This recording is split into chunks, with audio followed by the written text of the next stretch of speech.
Fala pessoal, sejam bem-vindos ao Arena Ambiental. Hoje com um papo muito legal.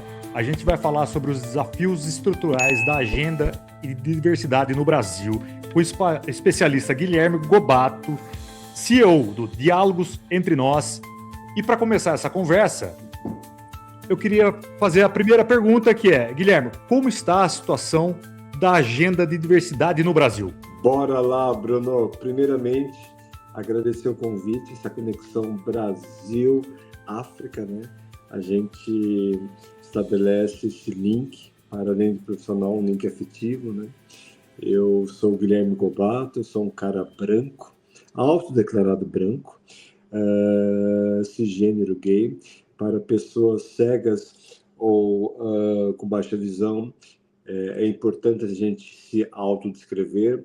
Barba e cabelos pretos, uma barba ligeiramente branca, cabelo preto, óculos de grau, uma blusa polo escura atrás de mim, móveis escuros e paredes claras. Vamos lá, Bruno. É uma pergunta complexa, eu dou uma resposta simples. Nós estamos indo e voltando. Ano passado, 2025, refletiu o final de 2024, que foi a eleição da extrema-direita nos Estados Unidos para a presidência, Donald Trump. O que significa isso?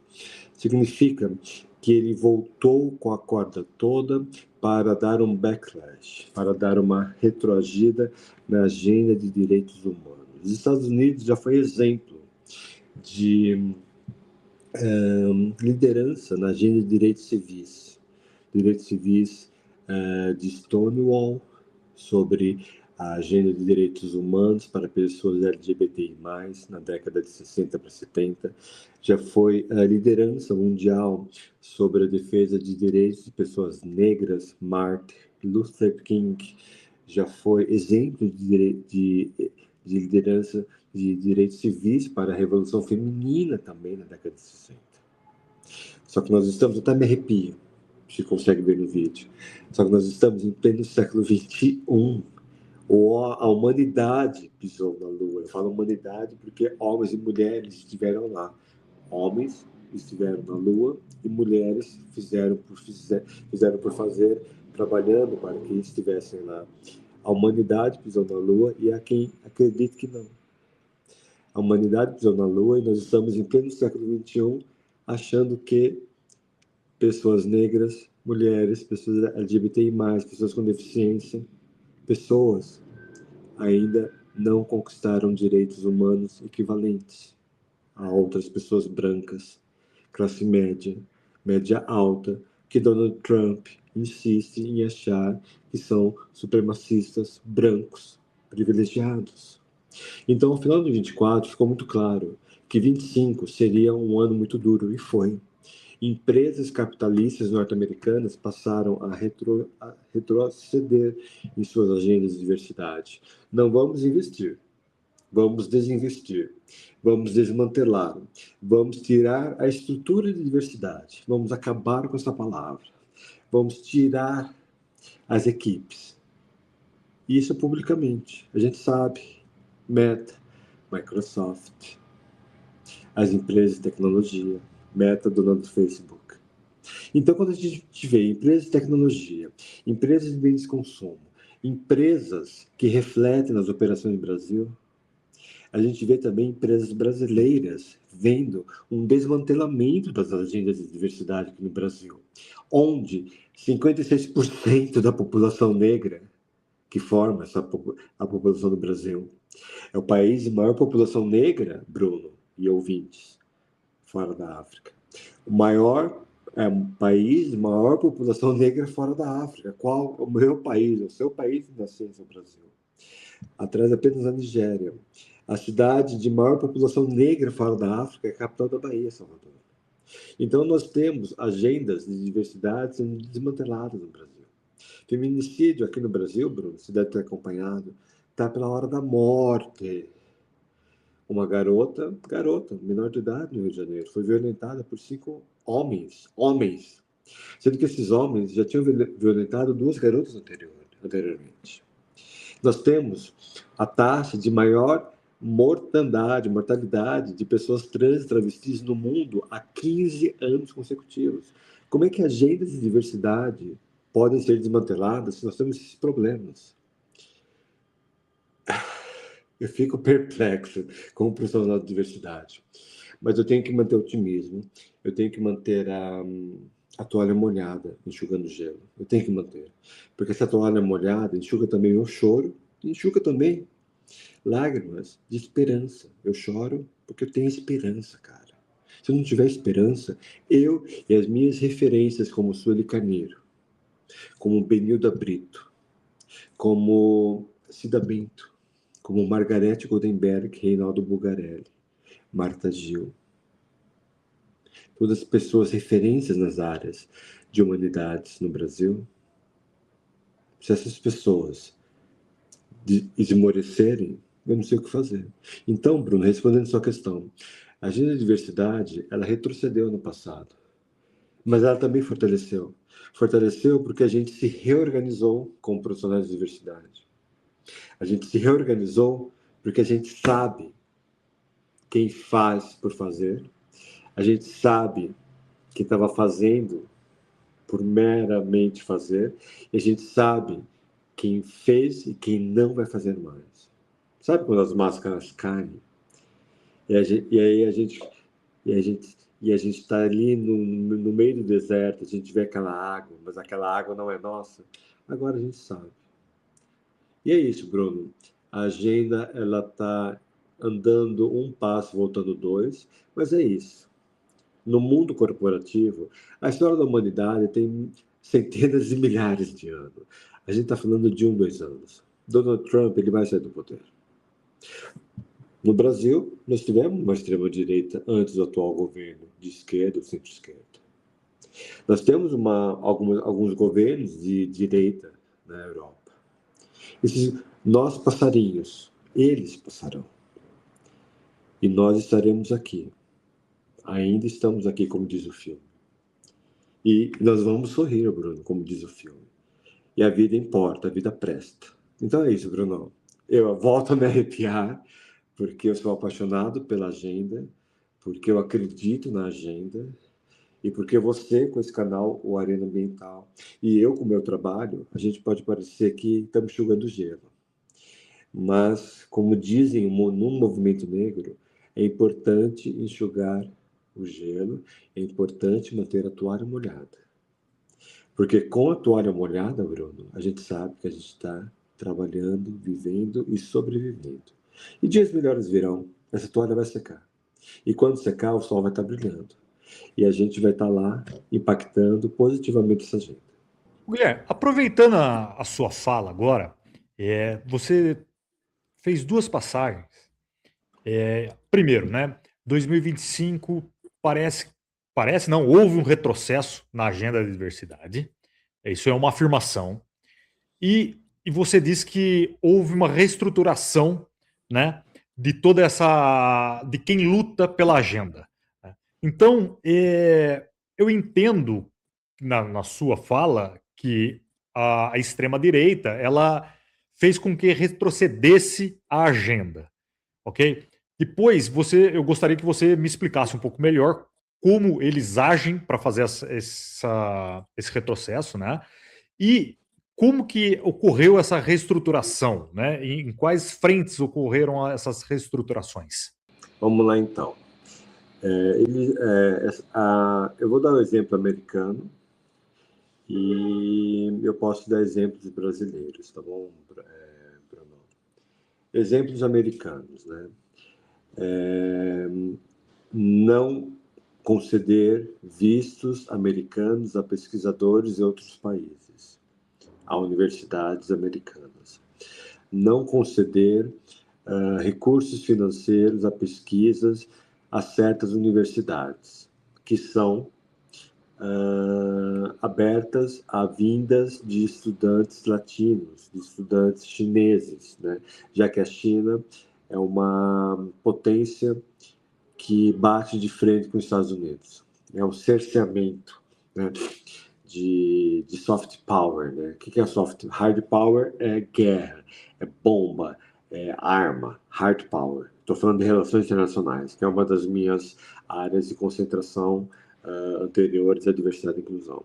Soft power é influência, por exemplo, K-pop da Coreia do Sul, por exemplo, o cinema americano, o Oscar, a moda Fashion Week de Paris, soft power, é um poder de influência, né? O cinema americano, soft power.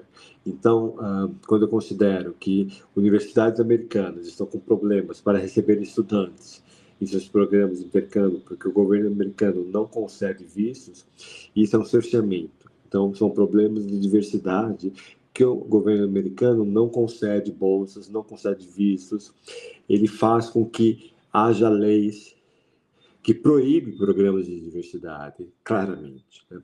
Já na questão brasileira, né, você tira incentivos a pesquisas, você tira editais públicos de incentivo a, a, a fundos que impactam diretamente custeio de moradias, custeio de pesquisas, custeio de viagens para grupos minorizados, pessoas negras, mulheres, pessoas com deficiências LGBTI+.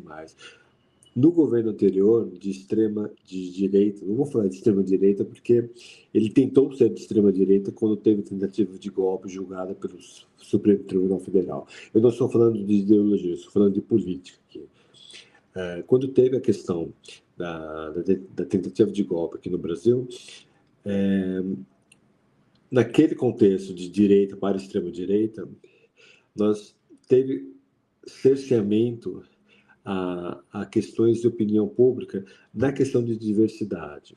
Então, eu estou falando de opiniões voltadas à defesa de direitos humanos, opiniões voltadas a quem podia ou não podia falar, a questões voltadas a entrevistas, a questões voltadas a perseguições subliminares de editais públicos que paravam nos ministérios de direitos humanos, de cidadania, de mulheres, de igualdade racial. Esses ministérios tiveram verbas cortadas sistematicamente, basta ver os orçamentos públicos dos governos de direita no Brasil, posteriores ao governo da presidenta, para ver que esses ministérios ligados às áreas de direitos humanos, os ministérios ligados às áreas de direitos humanos tiveram seus orçamentos sistematicamente diminuídos no cerceamento das suas atividades. Então, são questões de soft power que acabam minando a própria concepção de ação de direitos humanos. Bruno, a gente vive num sistema capitalista, acumulação de riquezas, geração de riquezas pelo próprio uso do capital. Se nós não temos dinheiro, nós não fazemos pesquisas, nós não fazemos inclusão de pessoas no mercado, nós não geramos oportunidades. Como é que a gente pode incluir pessoas negras em acesso ao mercado de trabalho, formação em inteligência artificial, se a gente não dispõe de dinheiro para isso, percebe? Guilherme, eu vou tentar fazer uma conexão aqui entre as suas falas Ok. para eu entender, para o pessoal de casa também entender, que é o seguinte, né?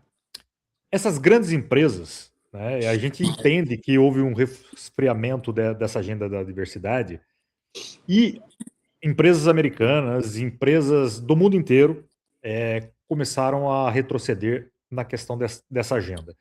Mas essas empresas que são multinacionais por diversas vezes e ter culturas diferentes enriquece a empresa, traz conhecimentos para a empresa. Por que uma questão é o governo, né? Outra questão é as empresas. Por que as empresas entraram também nessa onda, né? Ok. Deixar de apostar em agendas de diversidade?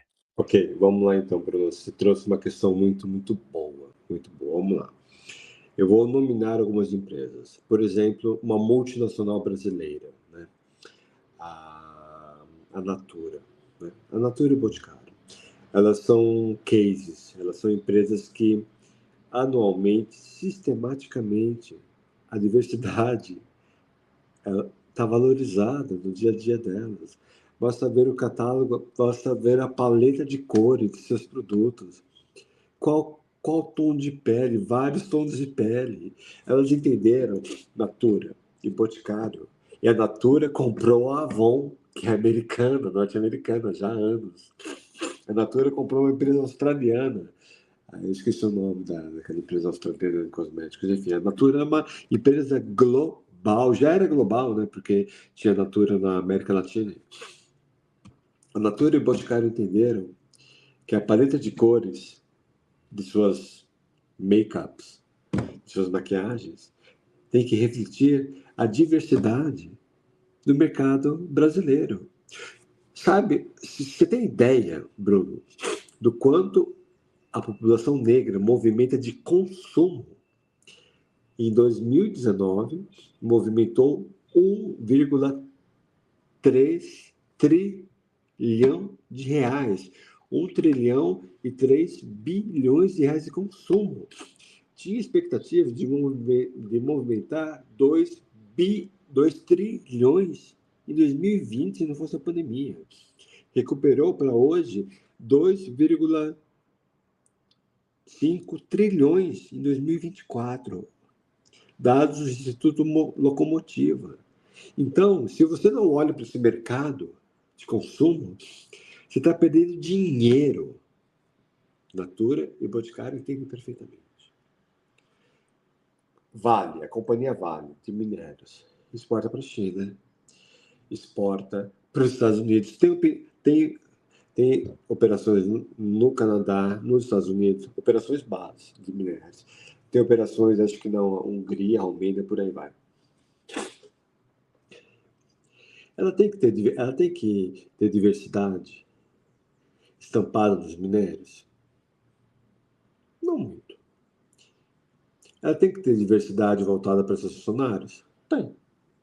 Ela vai deixar de vender para os chineses se nos minérios não tivesse estampado a diversidade? Talvez não. O que é mais relevante para ela? Ter um bom preço, uma boa logística, uma boa distribuição, que é logística, e está atento ao mercado que flutua, né? de navegação, enfim. A guerra no Irã, que é uma guerra produzida por Israel, já que a minha leitura, os meus acessos e a minha ponderação política, tá? E inclui um pouco de ideologia, obviamente, né? Nem vou ligar a questão palestina, porque eu não sou especialista, não acompanho essa questão, embora me solidarize a questão palestina, por minha conta e risco, ok? Sim. E eu deixo muito claro aqui que a minha opinião, e a minha opinião não condiz necessariamente com a opinião do canal Arena Mental. Mas é uma fumaça, né? Para tirar o foco da intervenção americana nos Estados Unidos, a intervenção de Donald Trump em seu próprio país. Então, vamos ali apoiar a intervenção de Israel, que precisa ter uma força geopolítica. Vamos ali bombardear o Irã, né? Beleza. E o Irã tem ogivas nucleares, mas não pode operar, porque se explodir uma ogiva nuclear, o mundo inteiro entra em colapso. E o Irã não tem capacidade de se defender, ainda que tenha uma ogiva nuclear. Algumas, poucas, ultrapassadas. Enfim. Mas a guerra no Irã está influenciando a Vale, porque a Vale está gastando mais em óleo, diesel e combustível de navegação. Então isso importa para a Vale. E a Natura e o Boticário importa a diversidade, porque gera negócios. Então, a diversidade gera mais criatividade em mercados para a Natura e o Boticário do que necessariamente para a Vale. E a Vale tem operado diversidade para seus 70 mil funcionários globais. Ela opera, mas ela não precisa operar tanto. Ela opera ali no nível viável. Já a Natura e Boticário, o impacto da agenda de diversidade não pode parar, porque senão ela deixa de faturar.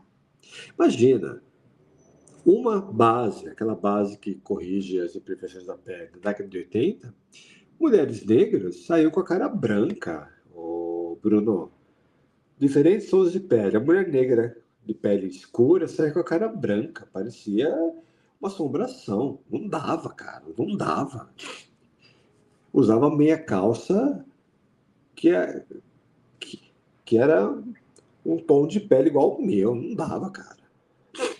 E aí elas entenderam que a diversidade impacta negócios. Já na Vale, melhora o clima, melhora o bem-estar, aquela coisa do tipo para chinês ver, né? Mais ou menos isso. Então a Vale pode investir mais, pode investir menos.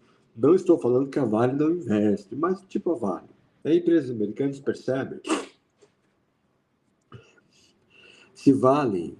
Então eu vou me aproximar do governo de Donald Trump ou não. Fazem um jogo de... Porque a empresa, qual é o fundamento da empresa? Gerar lucro.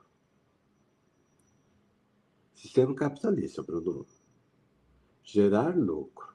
Investe na agenda de diversidade, se gera lucro. Investe na agenda ESG, se gera lucro. Esse é o propósito. É sistema capitalista. Eu sou economista de formação. Eu estudei na melhor faculdade do Brasil, uma das melhores faculdades da América Latina e uma das melhores faculdades ranqueadas entre as 200 melhores do mundo. É gerar lucro. Isso posto, dito isso, não me venha falar, não me venham falar, no plural, que o objetivo da empresa é mudar o mundo para ela. Dito isso, a empresa avalia. Se eu for contra o Donald Trump, o que vai acontecer comigo? Se eu for a favor, opa, eu vou ter acesso ao poder, eu vou ter acesso a lucros maiores, eu vou ficar bem na fita, na imagem, na foto. Cara, o que eu preciso fazer? Acabar com a agenda de diversidade? Pá, bora, demorou. E depois que ele sair, eu volto. Bruno, é estratégia. Vamos jogar real. Não dá para tapar o sol com a peneira, não dá para dourar a pílula. Agora, empresas como Natura e Boticário, que eu vou deixar de vender nos Estados Unidos porque eu tenho que adequar a minha paleta de cores? Ai, deixa para lá, meu mercado é aqui. Eu não vou deixar de fazer isso, não. Eu vou vender mais aqui, então vou continuar investindo sim. Além do que eu falo com o meu público, além do que eu continuo na agenda de diversidade. Beleza, vamos junto. Bruno, é estratégia.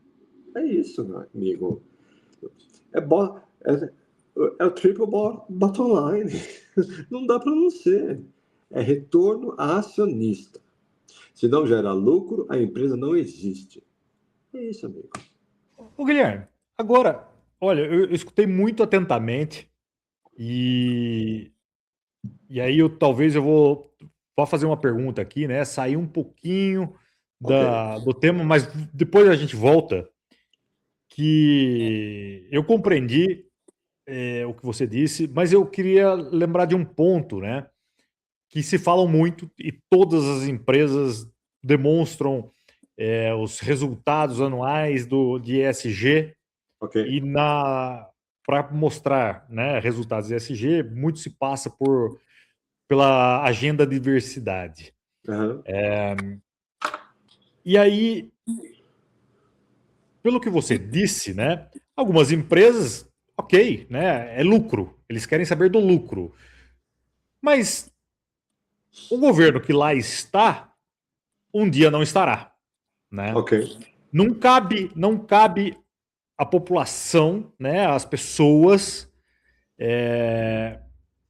uma vigilância, né, desses resultados, porque pode estar acontecendo greenwashing nesse momento. Primeiro, vamos começar, vamos por partes, que nem Jack Stripador, né? Que empresas a gente está falando, Bruno? A gente está falando de grandes empresas. Se forem grandes empresas, pergunto, elas estão na bolsa ou são empresas de capital fechado? Se estiverem na bolsa, a gente está falando de acionistas. Se a gente está falando de acionistas, então a gente está falando de resultados. Se a gente está falando de resultados, então a gente está falando resultados para quem? Para os acionistas que detêm uma parcela, para a comunidade que são stakeholders, para os funcionários, que são partes interessadas, por aí vai, né? Stakeholders também. Então, há um conjunto de partes interessadas que exercem pressões. Movimentos sociais, ali do lado da Vale, que tem as linhas de energia, por aí vai. Né? A transmissão de energia, que são as comunidades quilombolas, movimentos sociais organizados. Então, tem ali as partes colocadas que cobram resultados, termos de ajustes de conduta, ataques com o Ministério Público, sindicatos. Então, tem uma estrutura de cobrança, uma estrutura de... Tem advocacies, né? Busca por direitos, tem uma estrutura de cobrança de direitos no Brasil, razoavelmente estruturada e bem estruturada, ativistas, os que não são assassinados, enfim. Tem uma estrutura de legal, né, de fiscalização do Ministério do Trabalho, enfim, tem uma estrutura, uma engrenagem que funciona, às vezes não de maneira adequada, mas funciona. Entrou a NR1, a norma de regulamentação do Ministério do Ministério do Trabalho, que diz que as empresas são obrigadas a garantir um ambiente de trabalho livre de assédio, livre de que permita uma saúde mental adequada, mas aí você pergunta, quem sofre racismo? Que saúde mental é essa? Quem sofre machismo, misoginia, LGBT, transfobia? Como é que vai garantir um ambiente de trabalho que blinde essas pessoas de grupos minorizados? É uma outra questão que não vale, que não cabe aqui, porque é muito complexa de destrinchar num tempo razoável aqui, enfim. E médias empresas, né? Como é que a gente consegue fazer pressão em pequenas empresas, né?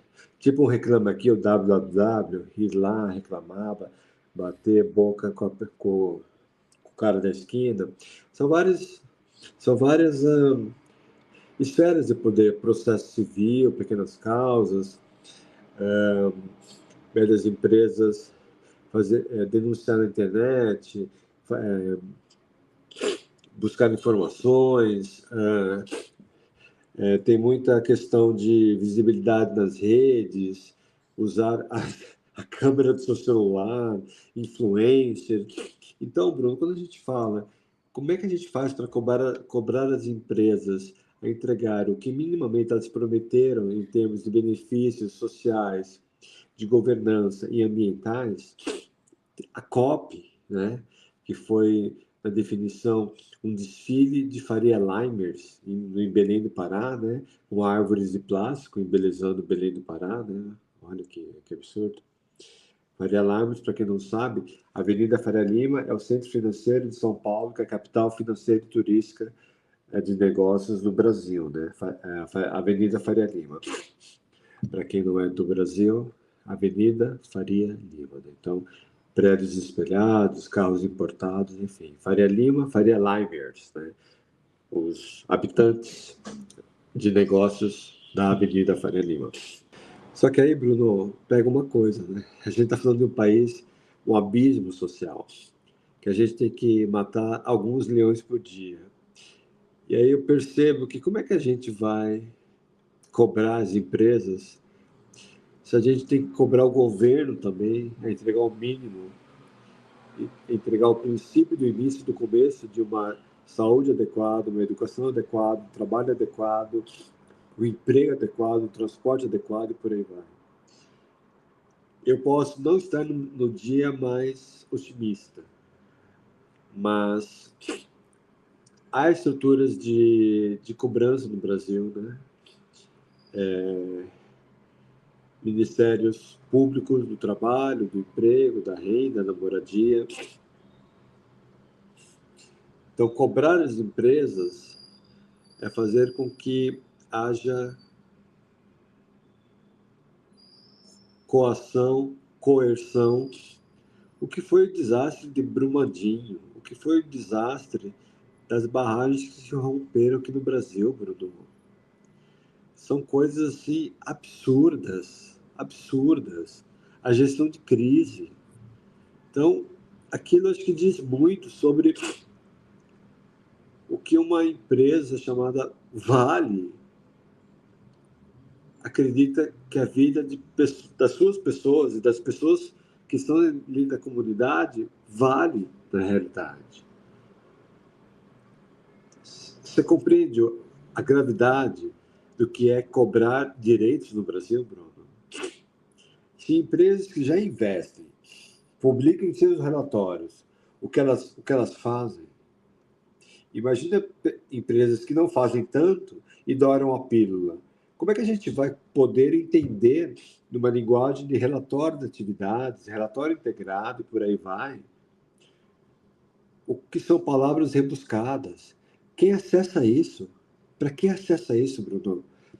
Eu estou sendo muito sincero com você no canal hoje. E então eu te digo que, por vezes, eu também sou enganado. Por vezes, eu avaliei mais de 600 empresas para o ranking do GPTW, Great Place to Work. O que eu li é de baboseira lá, cara. Eu já posso falar, porque não avalio desde 2023. Eu sabia, essas empresas não fazem o que estão falando. Eu peguei uma que falava que eu ainda era conselheiro. Eu já tinha me desligado há 2 anos, cara. Pois é. É sobre isso, Bruno. Empresas que não têm caráter corporativo. Denúncia, Ministério Público, é caso de polícia, Bruno. Algumas são casos de polícia. E eu te falo, escreva o que eu estou te falando. NR1 vai fazer com que as empresas sejam denunciadas. NR1. Escuta o que eu estou te falando. Guilherme, agora, a gente falou, assim, e eu, novamente, escutando você, a gente falou sobre cobrar as empresas, mas como que a população ela consegue perceber esse social washing? Porque a gente, falando especificamente do Brasil, né, a gente tem uma população que não tem escolaridade. Como que a gente consegue perceber Percebe, o que essas empresas estão fazendo? percebe. A gente acha, Bruno, a gente tem aquele ditado, educação vem do berço. Percebe, Bruno? Eu vou te dar um exemplo. Todo ano, meu marido e eu, para quem não sabe, sou um homem gay. E está tudo bem em relação a isso. O problema do preconceito está em quem ouve, não em quem fala. Vamos lá? Combinado? Dá bom aí, Bruno? Tá, perfeito. Legal. Dito isso e suposto. Adoro. Dito isso e suposto. Todo ano, meu marido e eu, a gente vai para Mangue Seco, que é a última praia da Bahia, norte da Bahia, com Sergipe. Aqui no meio tem um rio, a gente desce em Aracaju, desce e atravessa o riozinho e estamos aqui na Bahia. Mangue Seco. Para quem é do Brasil, Mangue Seco, terra da Tieta. Enfim. Tieta foi uma personagem idílica de Jorge Amado. Tem uma vendedora de cocada chamada Fátima, nossa amiga. Ficou nossa amiga. Era novembro de 2022, a gente estava na praia, uma praia super deserta, com umas barraquinhas super idílicas também. 30 pessoas ali, a praia está cheia. Você olha para lá, nada, você olha para lá, nada, o mar na sua frente. Ela veio oferecer cocada, sentamos, tomamos uma brisa e tal. Ela veio oferecer cocada, eu botei um papo. Não é que ela sabia e acompanhava a política externa dos Estados Unidos, a vendedora de cocada, semi-analfabeta? É, dona Fátima, com a bacia na cabeça. Falou de Lula, falou de Temer, falou de Dilma, falou de Bolsonaro, falou dos presidentes do Brasil todos. Falou do Trump, falou o que ela achava, falou de tudo. Outro exemplo, a dona Gilmara, que ontem limpou esse apartamento aqui. Falou, onde já se viu, Guilherme? O que você me pagou aqui é o que eu ganho numa casa que tem 5 banheiros, 5 terraços na Granja Viana. Granja Viana, para quem não conhece, é um bairro de classe alta, só com mansão aqui em São Paulo.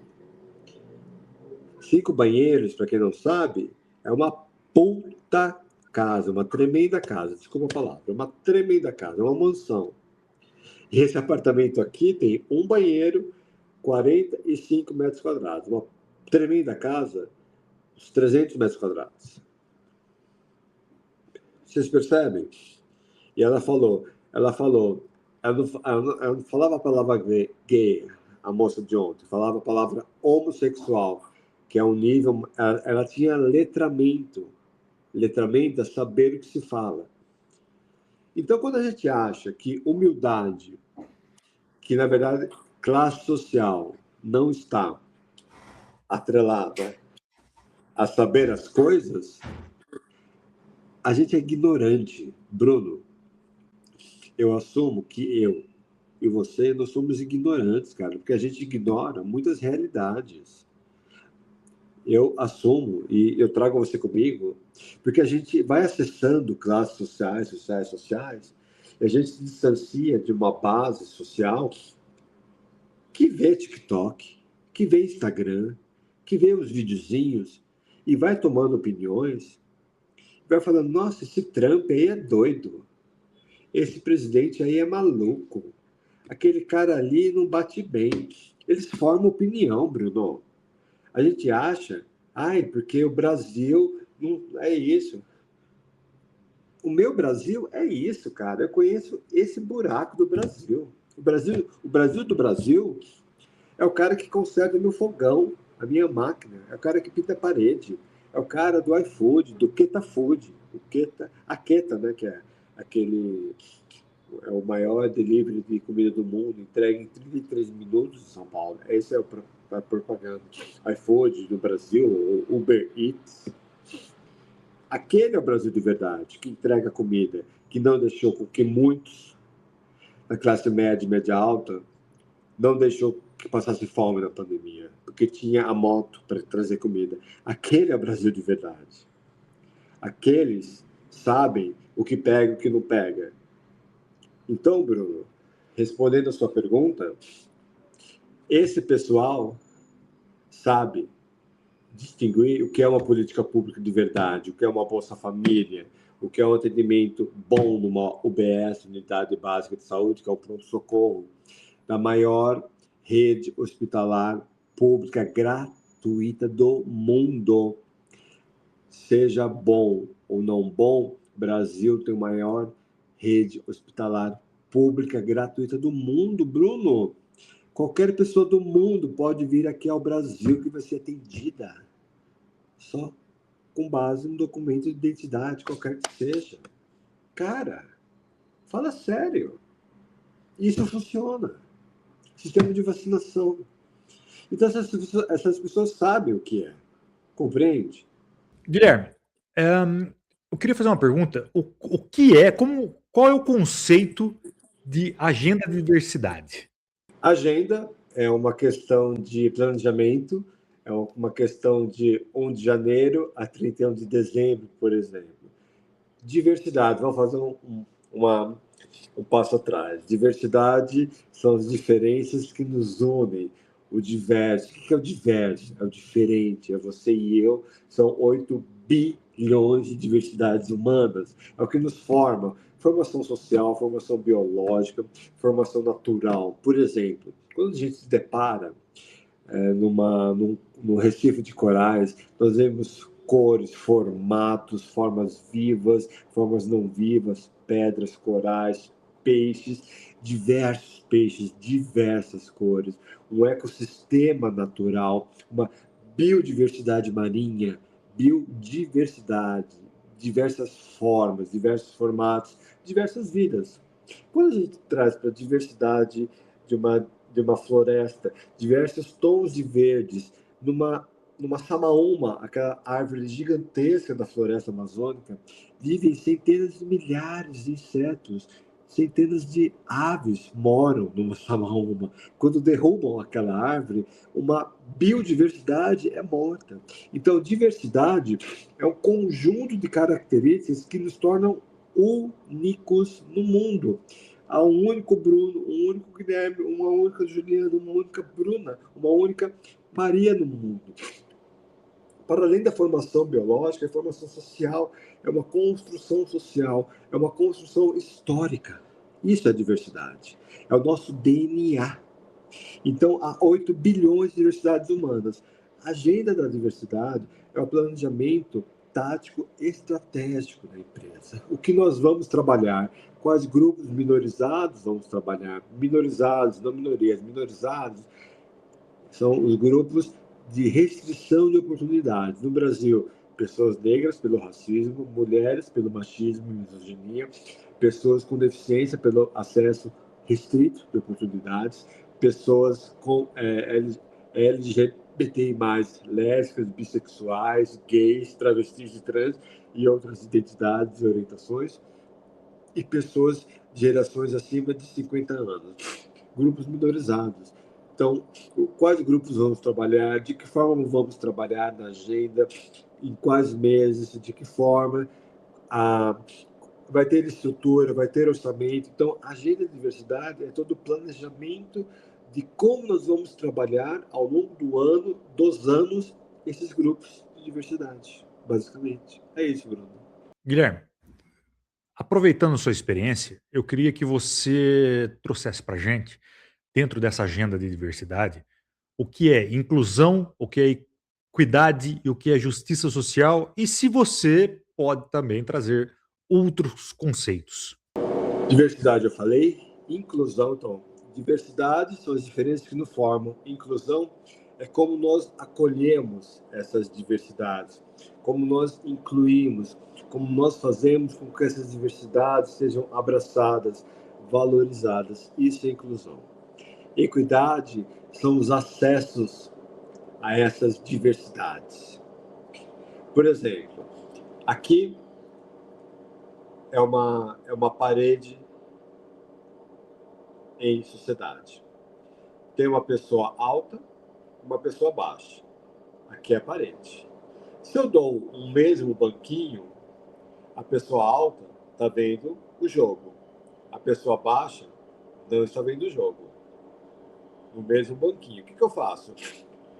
A pessoa alta não precisa do banquinho. A pessoa baixa precisa de um banquinho maior para ver o jogo. Isso é equidade. É considerar desiguais os desiguais em sociedade. É dar acessos não iguais às pessoas que não são iguais em sociedade. Uma pessoa alta não precisa do banquinho. Uma pessoa baixa precisa de um banquinho maior para ver. Isso é equidade. É ajustar os acessos para que todos vejam o jogo, para que todos tenham acesso às oportunidades. Isso é equidade. Justiça é considerar que ninguém seja injustiçado, que ninguém pague além do que deve pelo que fez, que ninguém deixe de acessar o mínimo para que tenha uma vida plena de direitos. O que são direitos? São acessos dignos para que tenham renda, trabalho, moradia, emprego, transporte, saúde. A gente fala de direitos humanos. Direitos humanos não são para humanos direitos. Direitos humanos são para todas as pessoas. Direitos humanos é um arcabouço de direitos que garantem a convivência pacífica, duradoura, sustentável e digna a todas as pessoas de todas as nacionalidades, religiões, credos no mundo inteiro. Surgiu depois dos horrores da Segunda Guerra Mundial, do nazismo, do Holocausto. Direitos humanos é isso. É um conjunto de condições para que não haja mais os horrores da Segunda Guerra. É o mínimo de direitos, é o mínimo de condições para que tenhamos uma vida digna. Direitos humanos. Guilherme, a gente está chegando ao final, né? O bate-papo foi muito bom, mas eu queria que você deixasse uma mensagem para as empresas, para a população, para as pessoas, sobre a importância da agenda de diversidade. A importância da agenda de diversidade, Bruno, é que ela deve existir para além das nossas vidas. O que quer dizer isso? Nós trabalhamos por ela para além dos benefícios que ela pode trazer para você, para sua filha, para sua esposa, para mim, para o meu marido. Nós trabalhamos por ela para que ela traga benefícios dignos às pessoas que nós não conhecemos. As pessoas que não têm respeito por serem quem são e amar quem amam, Bruno. A agenda de diversidade, direitos humanos, sustentabilidade é para as que sofrem racismo ambiental, que nós não conhecemos.